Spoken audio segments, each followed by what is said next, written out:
नमस्कार दोस्तों।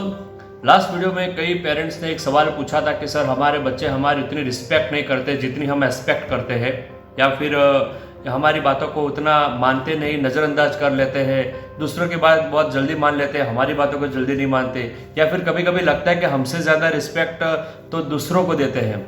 तो ऐसा क्या किया जाए कि हमारे बच्चे हमें भी उतनी रिस्पेक्ट दे जितनी हम एक्सपेक्ट करते हैं। तो देखिए, एक चीज़ मैं बताता हूँ, सिंपल फॉर्मूला है रिस्पेक्ट का।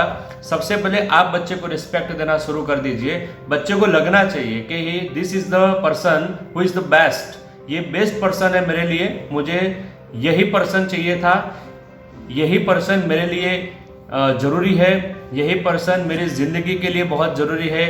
तो ये सब चीज़ें जब बच्चा समझने लगेगा तो आपका बच्चा भी आपकी उतनी ही रिस्पेक्ट करेगा जितनी आप एक्सपेक्ट करते हो।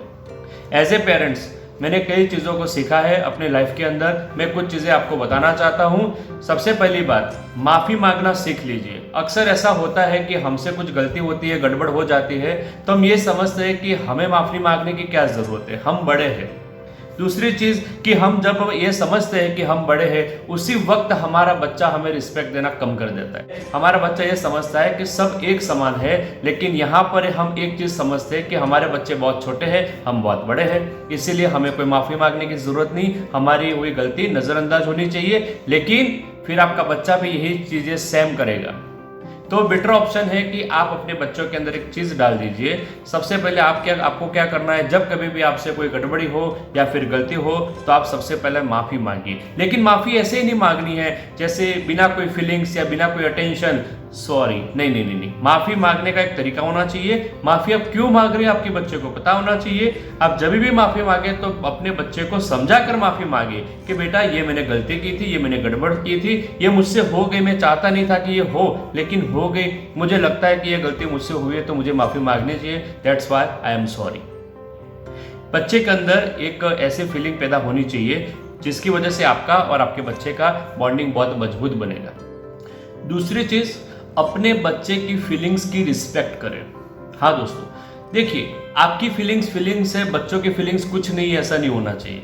बच्चे के अंदर भी फीलिंग्स होती है। बच्चा अगर गुस्सा है तो क्यों है, बच्चा अगर खुश है तो क्यों है, बच्चा उदास है तो क्यों है, बच्चा आज डर रहा है तो क्यों डर रहा है, मायूस है तो क्यों है। ये सब चीज़ें उसकी फीलिंग्स को हमारे सामने प्रेजेंट करते हैं। तो बच्चा जब भी ऐसी कोई भी फीलिंग्स को प्रेजेंट करता है तो हमें ध्यान रखना है कि बच्चा ऐसी फीलिंग्स प्रेजेंट क्यों कर रहा है।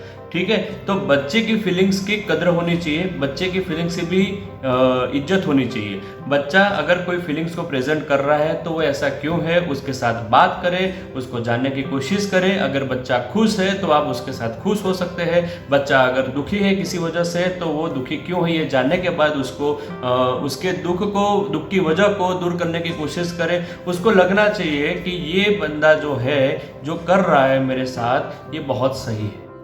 तीसरी बात, बच्चे को फुल्ली अटेंशन दे। हाँ दोस्तों, मैंने कई बार देखा है कि हम कुछ काम करते हैं, हमारा बच्चा हमसे कुछ उम्मीद लगा के बैठा है कि चलो पापा खेलने जाते हैं, या फिर चलो ये कुछ काम करते हैं, चलो पापा आप मुझे पढ़ाइए, अपना काम आप कर रहे हो, आप डिस्टर्ब हो रहे हो इसी वजह से। तो अक्सर क्या होता है कि हम कुछ काम करते हो, हमारा बच्चा जब हमारे साथ कुछ ऐसे एक्सपेक्टेशन रखता है तो हम डिस्टर्ब हो जाते हैं और हम चिल्ला के बोलते हैं कि तेरे को दिख नहीं रहा हम क्या कर रहे हैं। नहीं, तुम्हारा काम हमारा काम कुछ नहीं, हम भी तो काम कर रहे हैं ना, ये काम खत्म होने दो। नहीं, ये इस तरह से बातचीत नहीं होनी चाहिए। देखिए, दो ऑप्शन आपके पास होते हैं उस वक्त। या तो अगर आपको लगता है कि आपका काम इतना इंपॉर्टेंट नहीं है, आप इसको किसी और वक्त भी कर सकते हो, देन बेटर चॉइस है आपके पास कि आप बच्चे के बारे में सोचें और उससे पूरा अटेंशन दें, उसके साथ खेलने जाए। आप 5 या 10 मिनट में अगर टाइम स्पेंड करेंगे ना तो बच्चा समझ जाएगा कि मेरा टाइम पापा ने मुझे दिया है, तब पापा का काम भी उनको करना जरूरी है, तो आपको जो भी चीज़ करनी थी वो करने देगा आराम से। लेकिन अगर ये चॉइस आपके पास नहीं है तो दूसरी चॉइस ये है कि आप जो भी काम कर रहे हो ये इंपॉर्टेंट क्यों है, अपने बच्चों को समझाइए। आपका बच्चा बहुत ही इजीली समझ जाएगा। ऐसा नहीं है कि बच्चे हर बार जिद ही करते हैं, ये बच्चे जिद करना भी हमारी वजह से ही सीखते हैं। तो ऐसा नहीं है कि बच्चा आपके सामने जिद करेगा। बच्चे को प्यार से समझाइए, 2 मिनट 5 मिनट का वक्त निकालिए, बच्चे को समझाइए कि आपका काम इंपॉर्टेंट क्यों है। आप कोई भी तरीके से समझा सकते हैं। आप बच्चे को ये समझा सकते हैं कि ये काम हो रहा है इसी वजह से घर के अंदर इनकम आ रही है, इसी वजह से तुम्हारे अच्छे काम बन रहे हैं, तुम्हारे लिए अच्छी जरूरतें खत्म हो रही है, पूरी हो रही है। तो आप बच्चे को कोई भी तरीके से समझा सकते हैं, लेकिन बच्चे को ये समझाना इंपॉर्टेंट है, बच्चे को उसी वक्त समझाना इंपॉर्टेंट है। आप ऐसे बच्चे को नेग्लेक्ट नहीं कर सकते, इग्नोर नहीं कर सकते, ठीक है। तो सबसे पहले मैंने जो बोला उसी तरह से बच्चे को फुल्ली अटेंशन देना। उसके बाद बच्चे को अपने डिसीजंस लेने की पावर दे, इजाजत दीजिए अपने बच्चे को कि अपने कुछ निर्णय वो खुद ले सके। जैसे कोई चीज़ किसी बच्चे को देनी है, जैसे वो कुछ चीज़ लाया नहीं और ये चाहता है कि मेरे पास है 2 पेंसिल, मैं देना चाहता हूँ उसे 1 पेंसिल, तो उसे देने की इजाज़त दे। हम अक्सर ऐसे बातों में उसे टोक देते हैं, जैसे उसके पास साइकिल है, बच्चा खेलने के लिए जाता है, तो सामने कोई लड़के छोटे बच्चे रहते हैं जिनके पास साइकिल नहीं है, तो आपका बच्चा एक चॉइस रखता है कि मेरे पास साइकिल है, तुम चलाओ कोई बात नहीं, और हम चिल्लाते हैं कि बेटा ऐसे साइकिल सब किसी को देके देता रहेगा तो तभी तेरी साइकिल खराब हो जाएगी, फिर ठीक कौन करवाएगा, ठीक हमें करवाना है, वापस ठीक करवाएंगे, वापस वो चलाएगा, वापस वो खराब होगी। नहीं, ऐसे नहीं है। आप बच्चे को अपने डिसीजंस रखने की, अपने निर्णय लेने की उसे इजाज़त दे। हाँ, 100% आपका गाइडलाइन आपके गाइडेंस के अंदर होना चाहिए, आपके मार्गदर्शन के अंदर होना चाहिए, लेकिन आपको बैकअप देना है सिर्फ, बाकी अपने बच्चे को इजाज़त दे कि वो अपने निर्णय कुछ खुद ले, जिसकी वजह से आपका बच्चा बहुत ही मैच्योर बन पाए और इस चीज़ से भी आपका बच्चा आपकी रिस्पेक्ट करना सीखता है। हमें सबको वही बंदे अच्छे लगते हैं जो हमको जो करना चाहते हैं, हम जो भी करना चाहते हैं वो करने के लिए हमें बैकअप दे, सपोर्ट दे। तो ऑब्वियसली अगर अपने बच्चे के लिए वही बैकअप तैयार कर रहे हो और वो भी अच्छा वाला बैकअप, 100% इमोशन वाला बैकअप, तो 100% मुझे लगता है कि आपका बच्चा आपकी बहुत ज़्यादा रिस्पेक्ट करे। उसके बाद बात करते हैं टाइम के बारे में। हमेशा टाइम की कदर करें, बी पंक्चुअल। आप किसी चीज़ को करना चाहते हैं, किसी इवेंट को मैनेज करना चाहते हैं, तो आप अपने टाइम को पकड़ कर चलें। एक्चुअली क्या होता है कि हम जो होते हैं कई बार इरिस्पॉन्सिबल होते हैं या फिर इतना टाइम को मैनेज नहीं कर पाते, जिस वजह से क्या होता है, जैसे हमने बोला था कि बेटा मैं आज जॉब से आऊँगा तो तुमको शाम को या रात को 7 बजे घूमने के लिए ले जाऊँगा, गार्डन में ले जाऊँगा, लेकिन हम लेट पहुँचे। कई बार ऐसा लगता है कि हमें कुछ जगह पे जाना चाहिए था लेकिन हम उस जगह पे लेट नहीं पहुंच पाते।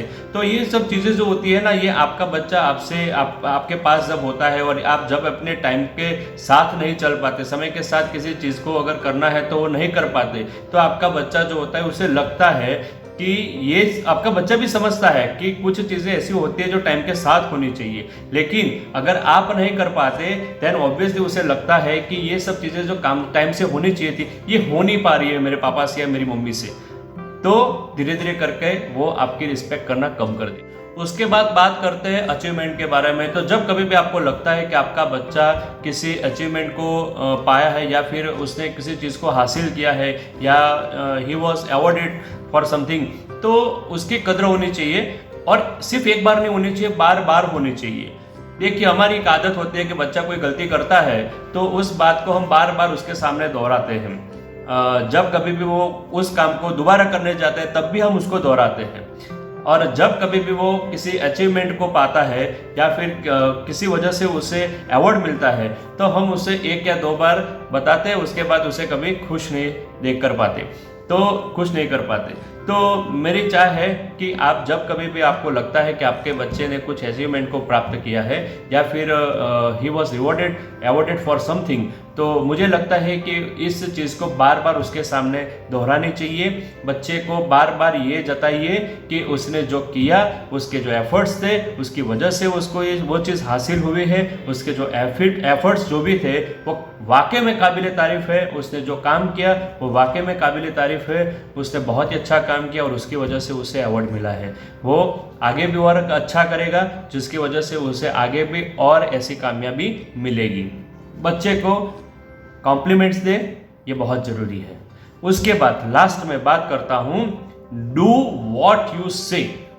अक्सर ऐसा होता है बच्चे के बारे में जो भी चीज़ें बोलते हैं वो ऐसे ही बोल देते हैं, बेटा अभी मत खेल, अभी बाहर जाके खेलना तेरे लिए बहुत मुश्किल है, बारिश हो रही है, एक काम कर, मैं शाम को 7 बजे या 6 बजे घर पे जल्दी आ जाऊंगा, फिर तेरे को बाहर लेके जाऊंगा, मैं टेम्पल लेके जाऊंगा, गार्डन में लेके जाऊंगा। हम बच्चे को बहुत सारे प्रोमिसेस ऐसे ही रैंडमली दे देते हैं। देखिए, आप प्रोमिसेस करें ना करें, लेकिन आप कोई भी चीज़ बोलते हो ना तो आपके बच्चे के लिए वो प्रॉमिस बन जाता है। उसे लगता है कि मेरे पापा जो है वो आज शाम को 6 बजे या 7 बजे जो उन्होंने बोला था मुझे बाहर लेके जाएंगे, गार्डन में लेके जाएंगे, टेम्पल में लेके जाएंगे, लेकिन हम पहुंचते घर पे लेट।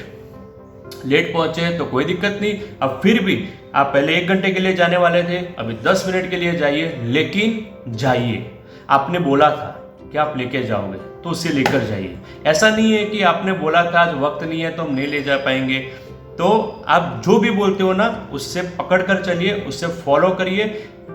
ये सब चीज़ें जब आप करेंगे तो आपका बच्चा जो है वो सबसे पहले ऐसा समझता है कि मेरे पापा या मेरी मॉम या दोनों, ये वर्ल्ड के ऐसे 2 इंसान हैं जो मेरे लिए बहुत कुछ करते हैं। एक चीज़ याद रखना दोस्तों, ये हमारा मानना होता है कि हमारे बच्चे कुछ नहीं समझते, उनकी उम्र 4 या 5 साल की है, बहुत छोटी उम्र है, कुछ नहीं समझते। मैंने अपने एक्सपीरियंस से सीखा है कि 4 या 5 साल का लड़का हो या लड़की हो, या फिर 2 या 3 साल का लड़का लड़की हो, मुझे कई बार लगता है कि ये फीलिंग्स को बहुत ही मैच्योर तरीके से समझते हैं और उनके जीवन के अंदर कुछ ऐसे परिवर्तन जो होते हैं वो हमारी अच्छी चीज़ों की वजह से आते हैं। अगर हमने कुछ गलतियाँ की है तो उसके खराब परिवर्तन भी उनके अंदर आते हैं। तो हम अच्छी चीज़ें करेंगे ताकि हमारे बच्चे भी हमारे पीछे अच्छी चीज़ें करें। ये वीडियो आपको कैसा लगा मुझे अवश्य बताइए।